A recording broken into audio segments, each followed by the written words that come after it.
Bienvenue à vous, chers amis, dans le cadre de votre émission Intervention surnaturelle. Je suis l'apôtre Alphonse Guimba du Centre d'adoration Hermon. Je suis heureux de vous savoir nombreux et surtout ayant faim et soif d'une intervention surnaturelle. Je voudrais, avant toute chose, élever la voix afin de recommander ces moments entre les mains de notre Dieu. Le Père Céleste, dans le nom de Jésus-Christ, nous voulons maintenant te recommander ces instants que nous allons passer avec nos fidèles internautes, nos téléspectateurs, que ta grâce, ta faveur, ta bénédiction nous soient octroyées et que par la grâce du Saint-Esprit, nous puissions grandir, être boostés dans notre foi et mieux te connaître, toi le seul vrai Dieu et celui que tu as envoyé, Jésus-Christ. Étends ta main et visite-nous, étends ta main et fortifie-nous, étends ta main, éclaire-nous et enseigne-nous. Au nom de Jésus-Christ de Nazareth, nous avons prié. Amen. Voilà, dans le cadre de ce numéro, je voudrais déjà, dans un premier temps, vous remercier pour votre fidélité et pour le fait que nous avons auprès de vous une oreille attentive et nous avons, n'est-ce pas, cette attention qui nous permet de vous apporter toujours le meilleur de la grâce de Dieu, le meilleur de la bénédiction de Dieu. Vous savez que la Bible dit que le ciel et la terre passeront, mais ma parole ne passera jamais. Sans cette parole, il n'y a pas de vie, il n'y a pas de percée, il n'y a pas d'équilibre, il n'y a pas de paix, il n'y a pas de joie. Et je voudrais que nous puissions vraiment passer des moments ensemble aujourd'hui qui vont être uniques, qui seront vraiment exceptionnels. J'ai choisi pour vous un texte que nous puisons dans les Actes des Apôtres au chapitre 1 à partir du verset 1. Actes des Apôtres, chapitre 1, à partir du verset 1. Je lis la parole de Dieu. Théophile, j'ai parlé dans mon premier livre de tout ce que Jésus a commencé de faire et d'enseigner dès le commencement, jusqu'au jour où il fut enlevé au ciel, après avoir donné ses ordres par le Saint-Esprit aux apôtres qu'il avait choisis. Après qu'il eut souffert, il leur apparut vivant et leur en donna plusieurs preuves, se montrant à eux pendant 40 jours et parlant des choses qui concernent le royaume de Dieu. Comme il se trouvait avec eux, il leur recommanda de ne pas s'éloigner de Jérusalem, mais d'attendre ce que le Père avait promis, ce que je vous ai annoncé, leur dit-il. Car Jean a baptisé d'eau, mais vous, dans peu de jours, vous serez baptisés du Saint-Esprit. Alors les apôtres réunis lui demandèrent, « Seigneur, est-ce en ce temps que tu rétabliras le royaume d'Israël ?» Il leur répondit, « Ce n'est pas à vous de connaître les temps ou les moments que le Père a fixés de sa propre autorité, mais vous recevrez une puissance, le Saint-Esprit survenant sur vous, et vous serez mes témoins à Jérusalem, dans toute la Judée, dans la Samarie, jusqu'aux extrémités de la terre. » Après avoir dit cela, il fut élevé pendant qu'ils regardaient et une nuée le déroba à leurs yeux. Et comme ils avaient les regards fixés vers le ciel pendant qu'ils s'en allaient, voici deux hommes vêtus de blanc leur apparurent et dirent, « Hommes galiléens, pourquoi vous arrêtez-vous à regarder au ciel? Ce Jésus qui a été enlevé au ciel du milieu de vous viendra de la même manière que vous l'avez vu allant au ciel. » Alors ils retournèrent à Jérusalem, de la montagne appelée des Oliviers, qui est près de Jérusalem, à la distance d'un chemin de sabbat. Quand ils furent arrivés, ils montèrent dans la chambre haute où ils se tenaient d'ordinaire. C'étaient Pierre, Jean, Jacques, André, Philippe, Thomas, Barthélemy, Matthieu, Jacques, fils d'Alphée, Simon le Zélote et Jude, fils d'Alphée. Tous, d'un commun accord, persévéraient dans la prière avec les femmes et Marie, mère de Jésus, et avec les frères de Jésus. Le thème de notre numéro d'aujourd'hui est l'attente spirituelle. L'attente spirituelle. Ici, nous voyons l'histoire, en fait, de l'ascension du Seigneur et des consignes que le Seigneur a données à ses disciples, pouvant les aider à ne pas se disperser et à regarder dans la bonne direction, à avoir la bonne attitude, la bonne activité, car il était important de savoir c'est quoi la suite. Puisque tout au long de ces 3 ans de ministère public, Jésus les a enseignés, leur a parlé des choses du royaume de Dieu et leur a annoncé un certain nombre de choses qu'ils auraient à réaliser quand il ne serait plus avec eux.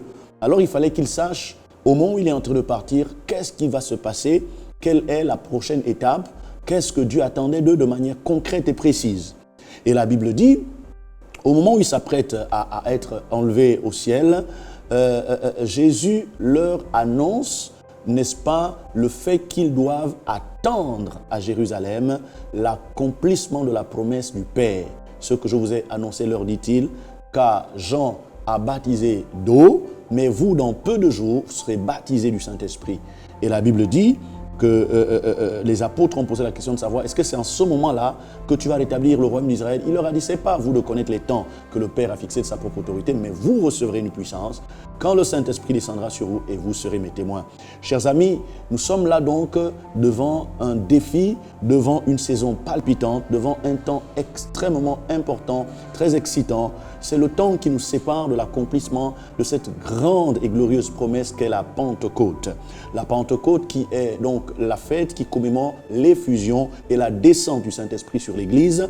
Cette Pentecôte que chacun de nous devrait attendre de tous ses voeux et devrait expérimenter. La question est de savoir, allons-nous vivre une Pentecôte juste historique ou allons-nous vivre une véritable expérience de la Pentecôte, c'est-à-dire de la descente, de la plénitude et du revêtement du Saint-Esprit.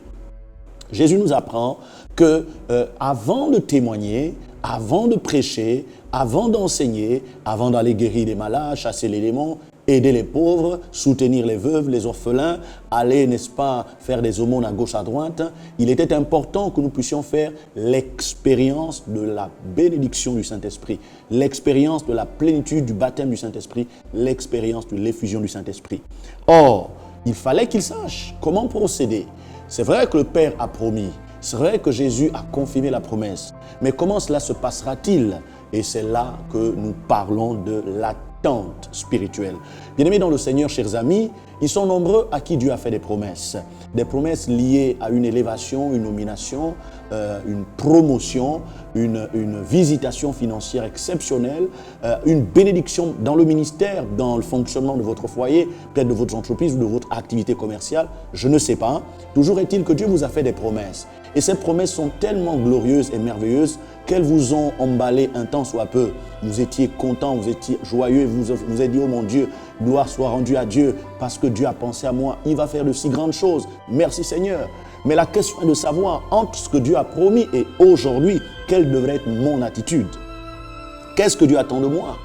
Est-ce que Dieu veut que je sois juste en train de louer le Seigneur, en train de danser, ou bien il y a quelque chose de concret à faire? Apparemment, le Seigneur Jésus précise que lorsqu'une telle promesse, lorsque des promesses aussi grandes, aussi élevées nous sont faites, Dieu s'attend à ce que ses enfants, son peuple, entrent dans une faim et une soif qui devrait les amener à attendre d'une manière spirituelle.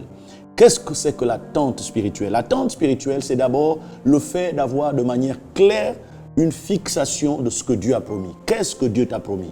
Vous savez, beaucoup de gens ne pourront jamais décoller et vivre des choses extraordinaires, et donc le surnaturel, parce qu'ils ne peuvent même pas de manière claire énoncer qu'est-ce que Dieu a dit, qu'est-ce que Dieu a promis. Dieu, certes, promet une intervention surnaturelle, mais cette intervention, elle est orientée. La Bible dit, si quelqu'un dit à cette montagne, ôte-toi de là, on ne peut pas s'attendre à une intervention de Dieu si nous ne savons pas qu'est-ce que de manière concrète Dieu nous a dit. Quelle est la nature de ton songe? Quelle est la nature de ton rêve? Quelle est la nature de la vision que tu as reçue du Seigneur? C'est important de pouvoir connaître, évaluer et de fixer dans son esprit de manière claire les termes de ce que Dieu a promis. Dieu ne parle pas en l'air. Dieu ne parle pas de manière générale. Dieu n'agit pas de manière, je ne sais pas moi, à nous laisser le choix de dire, bon, finalement, on dirait que Dieu voulait parler de ci ou de ça. Dieu n'est pas un Dieu d'énigmes. Dieu n'est pas un Dieu de chance. Dieu n'est pas un Dieu d'accident. Lorsque Dieu parle, il parle de manière précise. D'ailleurs, parlant de cette parole, on dit, ainsi en est-il de ma parole qui ne revient jamais à moi sans effet, sans avoir accompli son dessein. Donc, il faut savoir qu'est-ce que Dieu a concrètement annoncé. Qu'est-ce qu'il a concrètement promis. Deuxièmement, l'attente spirituelle, c'est la soif de voir Dieu agir là où lui-même a parlé. Car Dieu parle, mais le même Dieu qui parle agit aussi. Le problème que nous avons dans le christianisme des temps modernes, c'est que nous avons des gens qui croient que Dieu a parlé, que Dieu a révélé, et puis ils entrent dans ce que j'appelle des trafics, des bricolages d'une forme d'intervention de Dieu pour faire croire aux gens que Dieu a travaillé, Dieu a agi, alors que c'est juste leur propre capacité. Je suis désolé, si Dieu a parlé, si Dieu a révélé, si Dieu a indiqué un chemin, une voie à suivre, ça veut dire qu'il a les moyens de concrétiser et de mettre en mouvement ce qui permettra l'accomplissement et l'effectivité de ce qu'il a dit. Le problème de nos jours, c'est que nous voulons comme aider Dieu. Nous voulons comme rendre service à Dieu. On n'aide pas Dieu. On ne rend pas service à Dieu. Si Dieu a dit, dans ce qu'il a dit, il y a le pouvoir, la capacité de la réalisation. C'est un Dieu créateur et sa parole est une parole créatrice. Il faut donc croire à la capacité qu'a Dieu d'accomplir ce qu'il a révélé, ce qu'il a annoncé. C'est cela l'attente spirituelle. On ne peut pas dire qu'on est dans l'attente spirituelle alors qu'on est en train de bricoler des choses. Tenez, Sarah a eu une information, une promesse de Dieu, disant que Dieu devait lui donner un enfant. Et voici comment, dans son incrédulité, elle va prendre le raccourci de demander à son mari d'aller avec la servante afin qu'il puisse avoir, n'est-ce pas, l'enfant. Parce que pour elle, elle estimait que c'est vrai, Dieu a parlé, mais bon, elle est très âgée, voilà, elle n'a plus d'ovule pour pouvoir féconder, donc plus simple, la servante étant jeune, il suffisait juste que le mari puisse aller avec elle, et puis bon, de toute façon, le plus important, c'est l'enfant. Écoutez, lorsque vous ne croyez pas à la capacité qu'a Dieu de réaliser sa propre parole, vous allez faire des bêtises. Vous allez bricoler, vous allez faire des choses qui vont vous en tirer d'autres ennuis et en voulant aider Dieu, vous allez vous détruire vous-même. On n'aide pas Dieu. On croit en son intervention, on croit en sa parole et en sa capacité de réaliser ce qu'il a dit, ce qu'il a révélé. Troisièmement, lorsque nous parlons de l'attente spirituelle, nous parlons, n'est-ce pas, de la foi dans les ressources spirituelles et illimitées de Dieu. Vous savez que nous sommes dans un monde moderne qui élève la science, la technologie et tout ce qui tourne autour de l'intelligence humaine. De telle sorte que parfois, l'homme veut donner de la morale à Dieu. L'homme veut corriger Dieu. Vous voyez par exemple ce qui se passe avec la chirurgie esthétique. Regardez ce qui se passe avec les technologies dont le but est de manipuler les cellules humaines, les cellules souches, pour essayer d'imiter Dieu en devenant des créateurs. Le danger dans ça, c'est quoi? C'est que nous voulons, n'est-ce pas, défier Dieu et lui donner l'impression qu'il s'est trompé en nous donnant une certaine peau, en donnant une certaine forme à notre nez, en donnant une certaine génétique initiale et naturelle. Et pourtant, la Bible déclare qu'il est le créateur parfait. La Bible dit tout don parfait et toute grâce excellente descend d'en haut, du Père des Lumières en qui il n'y a ni changement ni ombre de variation. Faisons très attention, on ne corrige pas Dieu. S'attendre à Dieu, c'est se connecter à ses ressources spirituelles et illimitées, ses ressources spirituelles et surnaturelles. C'est très important. Ne vous laissez pas tromper par votre intelligence. La Bible déclare, ne sois point sage à tes propres yeux, crains Dieu et observe ses commandements. Crains Dieu et pratique ce qu'il a dit. Crains Dieu et obéis à ses injonctions, à ses ordonnances et à ses prescriptions. Tenez par exemple, il y a beaucoup de chrétiens, lorsqu'il s'agit de payer la dîme, ils raisonnent. Et quand ils raisonnent, ils entrent dans la rébellion, dans la désobéissance, parce qu'ils ne croient pas qu'un tel principe puisse les protéger. Mais c'est quand ils sont devant les fortes difficultés, qu'ils se souviennent qu'ils n'ont pas payé la dîme depuis longtemps, et là ils sont tristes, et puis ils essayent peut-être de demander à un homme de Dieu de leur faire une prière magique. Non, Dieu n'est pas un magicien, Dieu ne va pas se régner. Si tu sais que tu as un problème avec Dieu, commence par réparer, commence par te réconcilier avec Dieu, par te repentir, avant que la grâce de Dieu ne vienne à ton secours. Donc, s'attendre à Dieu, c'est aussi se connecter à ses ressources spirituelles et illimitées, ses ressources spirituelles et surnaturelles. Vous savez, le monde n'est pas que physique. Le monde n'est pas que matériel. Le monde n'est pas qu'une affaire de moralité, de gentillesse ou d'amicalité. Le monde est régi par des entités positives et négatives. Il y a d'un côté Dieu et de l'autre le diable. Il y a d'un côté Dieu et de l'autre le diable. Il est donc important que nous puissions entrer dans ce que j'appelle la dimension, voilà, la dimension de la connexion aux réalités spirituelles. Cette dimension fait qu'on essaie de comprendre avec un peu de recul. Qu'est-ce qui peut se cacher derrière telle attitude de quelqu'un? Qu'est-ce qui peut se cacher derrière tel propos de quelqu'un? Qu'est-ce qui peut se cacher derrière tel acte qu'aurait posé tel ou tel? Parfois, les gens que nous aimons, parfois les gens qui ont pour nous beaucoup de sympathie, beaucoup d'admiration, vont poser des actes qui nous découragent et qui nous désolent. On se pose la question de savoir comment est-ce possible? Comment un enfant doux et paisible va prendre un couteau pour pouvoir enfoncer son frère? Comment quelqu'un de si gentil, d'aussi bien, va mettre du poison, de l'acide dans l'assiette de son frère, de sa sœur? On se rend compte qu'il y a des entités, il y a des forces spirituelles négatives qui manipulent, qui envoûtent, et c'est là que la Bible parle de possession, d'influence ou d'envoûtement. Il est donc important que nous prenions en compte la réalité spirituelle. Nous vivons dans un monde qui est duel. Il y a d'un côté le monde spirituel et de l'autre le monde naturel.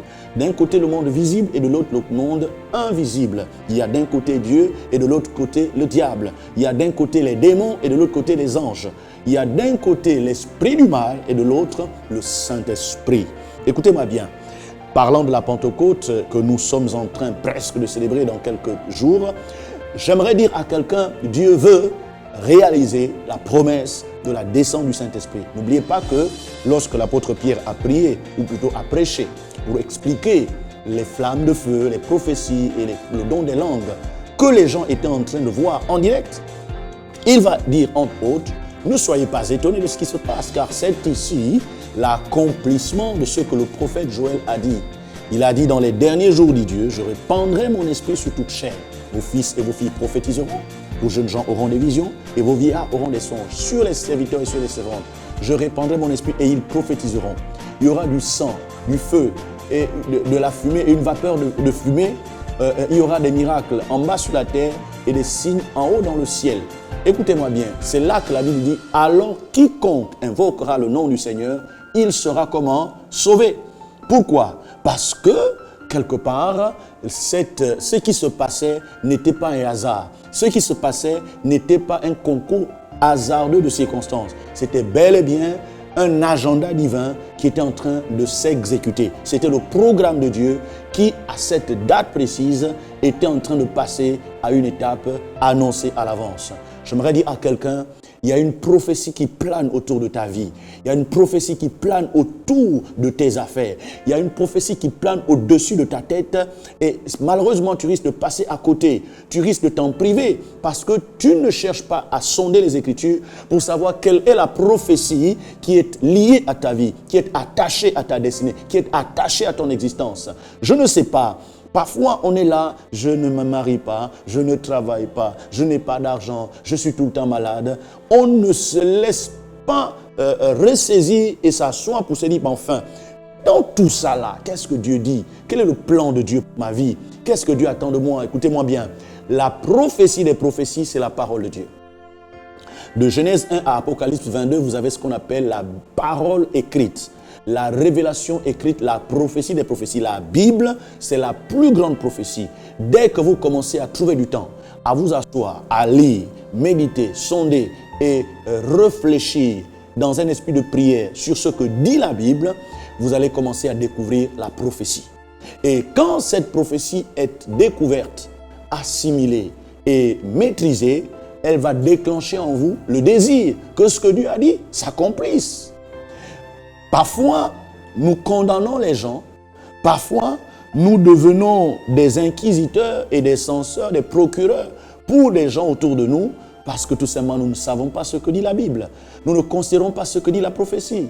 Quand vous lisez la Bible, quand vous connaissez ce que dit la parole, vous comprenez les attitudes, vous comprenez les actes.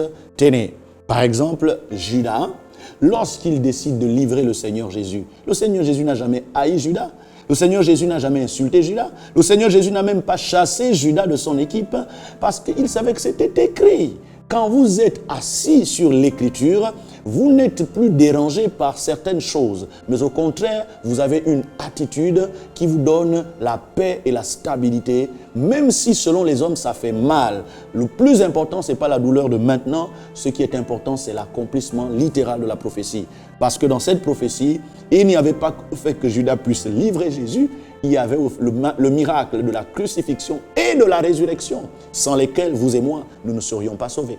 Si nous sommes sauvés aujourd'hui, c'est parce que Jésus est mort et ressuscité. Son sang a coulé. Il a porté la couronne d'épines.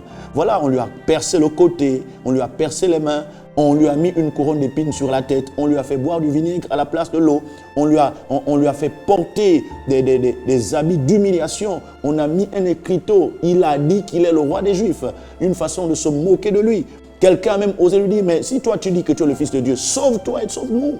Comme ça, cette affaire finie aujourd'hui. J'aimerais dire à quelqu'un, il est important de connaître la prophétie de votre vie. Et tout ceci rentre dans le cas de l'attente spirituelle. Et de manière plus pratique, comment est-ce que aujourd'hui je peux expérimenter l'attente spirituelle? Eh bien, tout simplement en faisant comme les apôtres. Qu'est-ce que les apôtres ont fait?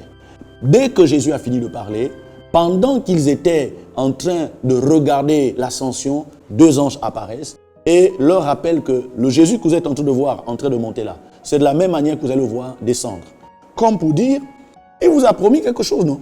Il vous a annoncé que le Saint-Esprit va venir. C'est la même manière que vous allez le voir. Et effectivement, nous savons qu'à Acte 2, on dit que le jour de la Pentecôte, ils étaient tous ensemble réunis dans le même lieu. Tout à coup, il vint du ciel un bruit semblable à celui d'un vent impétueux qui remplit toute la maison où ils étaient assis. Des langues semblables à des langues de feu leur apparurent séparées les unes des autres et se posèrent sur chacun d'eux. Ils furent tous remplis du Saint-Esprit et se mirent à parler en d'autres langues selon que l'Esprit leur donnait de s'exprimer. Chers amis, chers téléspectateurs, il y a une Pentecôte exceptionnelle que nous allons vivre. Il y a un miracle de l'effusion du Saint-Esprit que tu vas vivre, que je vais vivre, que nous allons vivre ce dimanche. C'est pour cette raison qu'il est important de faire comme les apôtres. Qu'est-ce que les apôtres ont fait? Les apôtres sont repartis à Jérusalem de la montagne des Oliviers et ils ne sont pas allés au marché, ils ne sont pas allés dans les places publiques, ils ne sont pas allés dans les supermarchés, mais ils sont allés à la chambre haute. Ce temps que nous sommes en train de passer avant la Pentecôte devrait être le temps d'aller à la chambre haute. C'est le temps d'aller à la prière. C'est le temps d'aller au temple. C'est le temps de se retirer et de prier, de méditer et de ne demander à Dieu qu'une seule chose. Seigneur, visite-moi par ton esprit. Remplis-moi de ton esprit. Donne-moi le Saint-Esprit. Donne-moi des langues de feu. Donne-moi les langues des anges. Donne-moi des visions nouvelles. Donne-moi un vent nouveau qui va me donner d'opérer dans une autre dimension. Donne-moi une nouvelle saison qui va permettre que je puisse te glorifier différemment. Une chose est sûre, les gens savent que vous êtes chrétiens. Pour la plupart de ceux qui me suivent, bien sûr. Mais il manque quelque chose dans votre chrétienté. Il manque un sel, un goût qui puisse donner envie aux gens d'être comme vous, d'être chrétiens, de vous suivre, d'accepter aussi Jésus et de servir Jésus comme vous le faites. Pourquoi? Parce qu'il manque la dose du Saint-Esprit. Recevez la dose du Saint-Esprit au nom de Jésus. En ces temps d'attente spirituelle, prenez, n'est-ce pas, le temps de vous débarrasser des choses inutiles. Vous savez, toute chose n'est pas prioritaire. Il y a beaucoup de choses que nous pouvons faire en une journée, mais il faut savoir séquencer et prioriser ces choses-là. J'aimerais dire à quelqu'un, c'est le temps d'écouter Dieu. C'est le temps, n'est-ce pas, de prier, de jeûner et d'entendre que la promesse s'accomplisse. Écoutez-moi bien, on ne prie pas lorsqu'on veut voir l'accomplissement des promesses de Dieu, on ne prie pas en regardant la montre. On ne prie pas en regardant l'heure. On ne prie pas en regardant le fait que bon, ça fait déjà plusieurs jours que je n'ai pas mangé. Non. Le plus important n'est ni le temps que nous passons dans la prière, ni le temps que nous passons à méditer, encore moins le temps que nous passons à jeûner. Le plus important, c'est l'accomplissement de la promesse. Alors, je vous donne un conseil, c'est celui de vous asseoir et d'attendre patiemment à travers la méditation, la prière, le jeûne, si vous le pouvez, et même des veillées de prière. Attendez qu'il y ait quelque chose d'inhabituel, quelque chose de différent. Vous savez, il y a beaucoup qui jeûnent, mais en fait, leur jeûne ressemble à la grève de la faim. Pourquoi? Parce qu'en dehors du fait qu'ils ne mangent pas, toute leur pensée, tout leur esprit est ailleurs. Et donc, Dieu ne peut pas agréer un tel jeûne. Vous savez que dans Ésaïe 58, on nous donne les détails de ce que c'est que le vrai jeûne. Mais j'aimerais dire, ne vous contentez pas seulement d'être privé de nourriture ou de boisson, mais il faut que le temps où vous êtes privé de nourriture et de boisson, que votre esprit soit focalisé sur les choses de Dieu. Démontrez à la divinité que vous avez faim et soif d'être béni, d'être rempli, d'être visité. Videz-vous de ce qui était utile et prioritaire dans votre vie et faites de Dieu la priorité des priorités. Faites du royaume de Dieu la priorité des priorités. C'est pourquoi la Bible dit dans Matthieu chapitre 6 verset 33, « Cherchez premièrement le royaume et la justice de Dieu et toutes ces choses, y compris l'argent, le mariage, les enfants, la renommée. Toutes ces choses vous seront données en supplément. Pourquoi? Parce que vous aurez d'abord mis Dieu en priorité. J'aimerais vous dire qu'une façon aussi de s'attendre au Seigneur, l'attente spirituelle, c'est de faire comme Marie. La Bible dit dans Luc 10 que Marthe et Marie ont reçu le Seigneur dans leur maison, mais pendant que Marthe était en train de s'agiter pour préparer, apprêter le couvert, la Bible dit Marie est venue s'asseoir au pied du Seigneur et elle écoutait le Seigneur patiemment. Et puis ça a énervé Marthe, sa grande sœur. Elle dit, mais comment tu peux laisser ma sœur là, assise, à ne rien faire, pendant que moi je me bats seul à prêter le couvert? Dis-lui de venir m'aider. Et Jésus de dire à Marthe, Marthe, Marthe, Marthe, Marthe, tu t'inquiètes et tu te préoccupes sur trop de choses. Une seule chose est nécessaire.